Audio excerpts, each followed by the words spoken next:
Many people don't understand how important it is for their provider to see the entire picture. And to do this, it often requires a team of people to all be on the same page. I'm Kyle Kittleson with MedCircle, and I'm joined with double board certified psychiatrist, Dr. Domenick Sportelli, to talk about how a psychiatrist and a therapist should work together, especially when treating someone living with a personality disorder. Dr. Dom, can you briefly discuss your role as a psychiatrist when it comes to a patient's comprehensive treatment picture?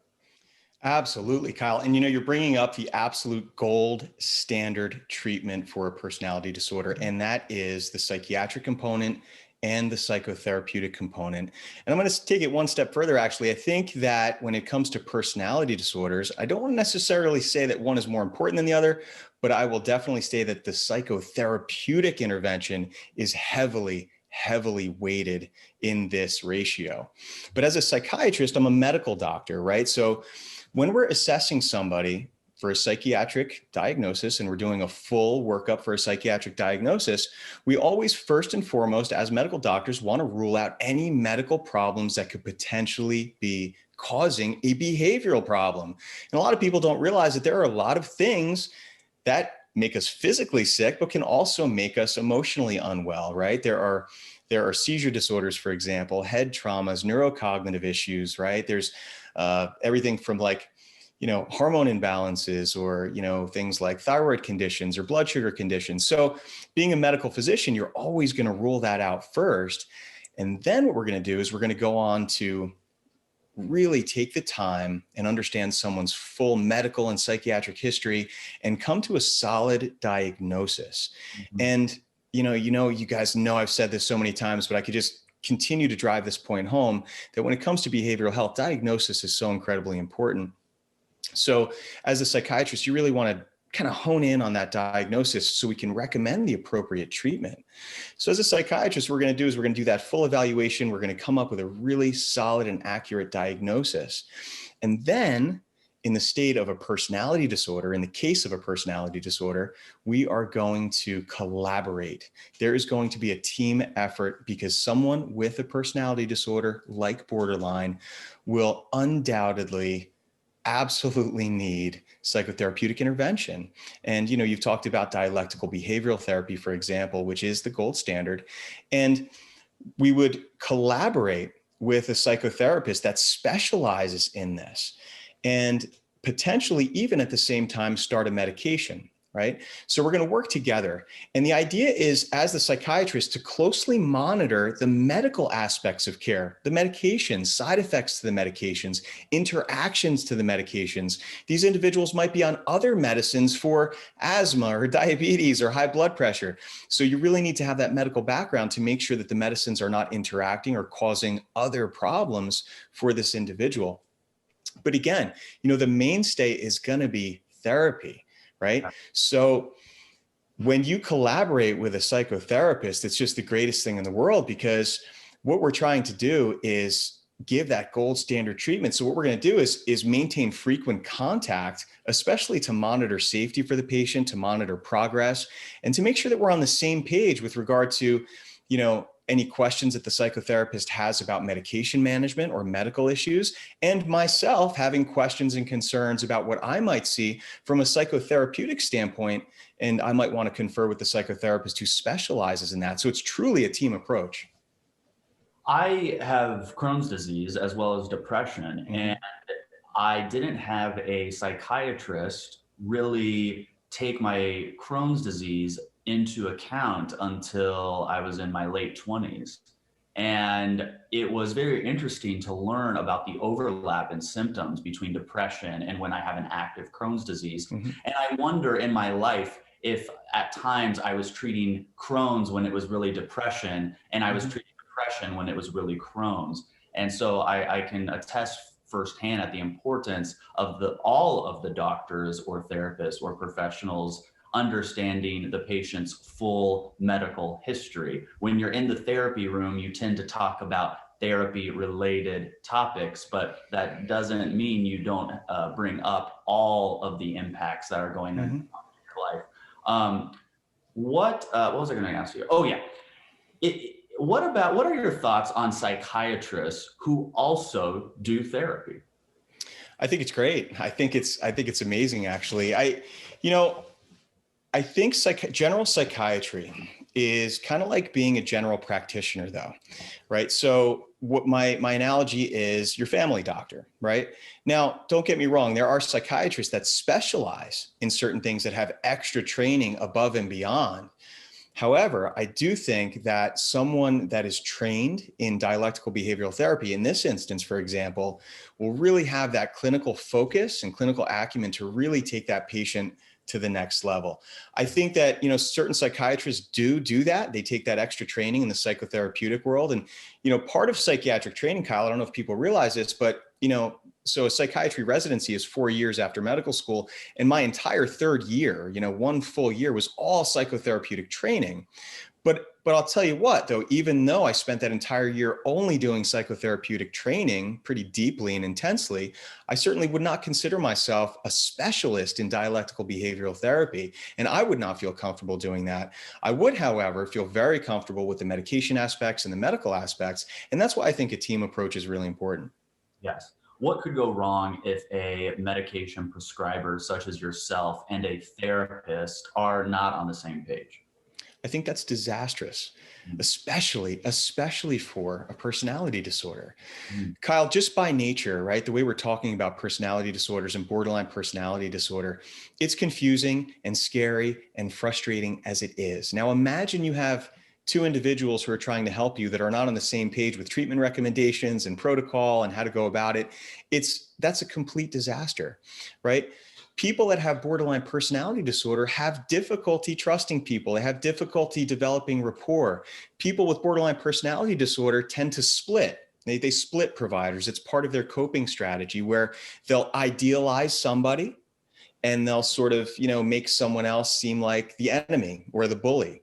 And if that collaborative team is not 100% together and collaborative, you're going to fall into this potential cycle of splitting and triangulation, and it's not going to do the patient any good. So the most important thing is to have an incredible collaborative relationship with that psychotherapist and psychiatrist and consistent communication ongoing throughout the treatment.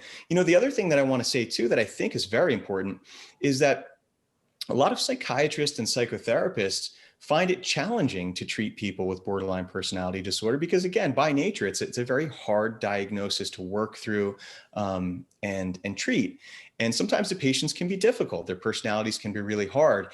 And there is a high level of practitioner burnout. There's a high level of psychiatry burnout and psychotherapy burnout because it's hard to manage sometimes with these patients. So when you have a team approach and you have a good therapist, it's also less likely that there's going to be practitioner burnout. And you're going to stick through that case and you're going to really see it through until this individual truly, truly gets help. So I think they absolutely have to be on the same page. It's pretty disastrous otherwise. And that's why it's a really important start to get that from the beginning. Let's get more specific about what it means to be on the same page. What is important for the psychiatrist and therapist to really know and be on the same page about? Yeah. So the first thing that's going to be of utmost importance is a confidentiality agreement. So if you come to see me as a psychiatrist and I say, listen, this looks like a borderline personality disorder diagnosis. I have a great therapist that I'd love you to work with. I'm going to have you sign a confidentiality agreement that allows me to speak openly with this clinician about your case. So that's number one. So the patient has to give that because that's a HIPAA violation. I can't just call somebody and start talking to them about your case if you're seeing them. So confidentiality release is number one. And then we'll develop a collaborative team effort. And what that basically means is discussing the diagnosis. Okay, so what did you see and what did I see? Let's make sure we're on the same page as far as diagnosis. And listen, any good behavioral health provider is humble, okay? And sometimes I will see something and I learn an enormous amount from my peers because they may pick up on things that I didn't see. So I think the first step after a confidentiality agreement is to make sure that you're on the same page with the diagnosis, because I can have a conversation with a therapist and say, listen, I saw this person and they're exhibiting A, B, C, D, and I really think it's a personality disorder. What are your thoughts? And they'll come right back and tell me, I think you're right, or I actually saw this, which makes me concerned about that. And it's a very productive discussion. And then once we're on the same page with the diagnosis, well, now it's treatment. Okay, so what's the treatment going to be? Well, my specialty is the psychopharm and the medication management. So I would openly and clearly explain to the therapist and answer any questions that they may have about my recommendations for medications. And I would say, as you probably saw, I think the affective instability in this patient is really of utmost importance in treating because they're just all over the place. They're impulsive. So I'm going to start a little bit of a mood stabilizer. It's called Depakote. This is the dose. These are the potential side effects. This is my target. My target is that they're a little less impulsive, that they're a little more emotionally stable. And now the therapist knows what I'm doing and why I'm doing it, so we can have a productive discussion. And the same goes with the therapist. And the therapist will tell me, okay, listen, we're opening the book on manualized DBT. And today we got to know each other and we developed rapport. And we talked about emotional regulation. And here's my plan. 12 weeks, meeting once a week, twice a week, and then developing a plan for us together as a psychiatrist and a therapist to say, okay, we're going to touch base once a week or twice a week until the patient's a little bit more stable, just to make sure everybody's on the same page. Let's take an example here that I am the patient, you are my psychiatrist, and Cynthia is my therapist. And you, after our sessions, notice some things that I've said that were alarming to you, and you want to bring them up with Cynthia, and I've given you permission to do that. But Cynthia never gets back to you. She doesn't email, she doesn't return phone calls, and you are getting frustrated as a provider to give me comprehensive care because Cynthia doesn't be all in. How is that addressed? And what is my role as a patient to ensure that my team is doing their job correctly? Yeah, that's a tough one, Kyle. You're posing a really tough situation because, continuity of care and collaboration of care is a responsibility, and that responsibility is for the best of the patient.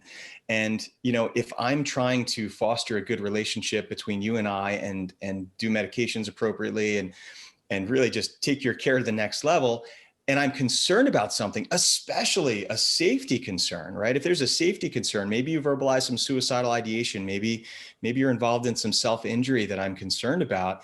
If I can't collaborate with your therapist to work on this, well, the whole thing breaks down.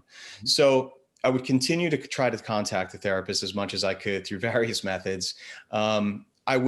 I would not want you particularly to be responsible for doing that because I wouldn't want to put that burden on you. I think it would be my responsibility to really, contact that therapist and really make sure that we have a good working relationship. And to be honest with you, if I could not foster a solid communication with that therapist, I may actually have to discontinue care because I would know that we're not progressing and nothing good is going to come out of that, right?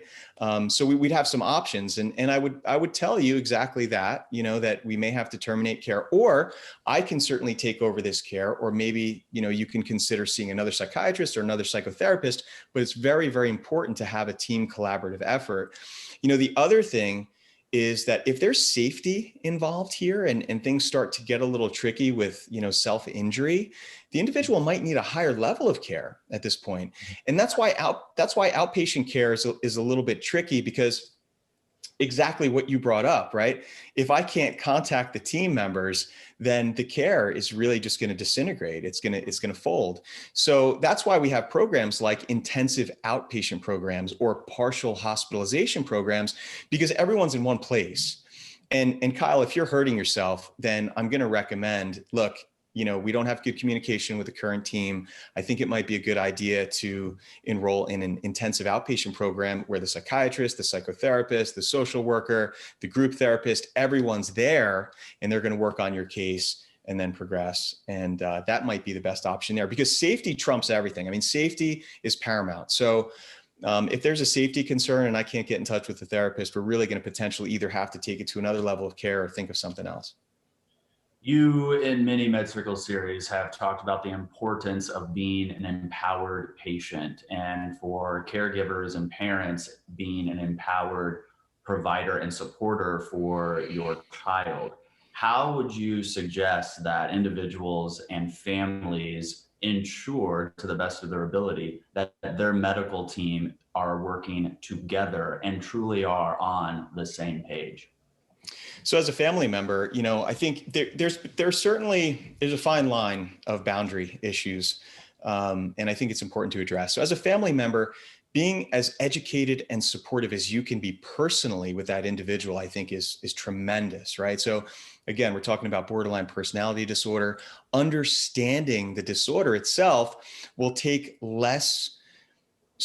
It'll reduce the stress on you as a caregiver, because if you understand the disorder, you're not going to assume that everything's your fault when the person is irritable or agitated or blaming or splitting, like we said, when they idealize and become a martyr and all these things that borderline personalities tend to do for coping strategies.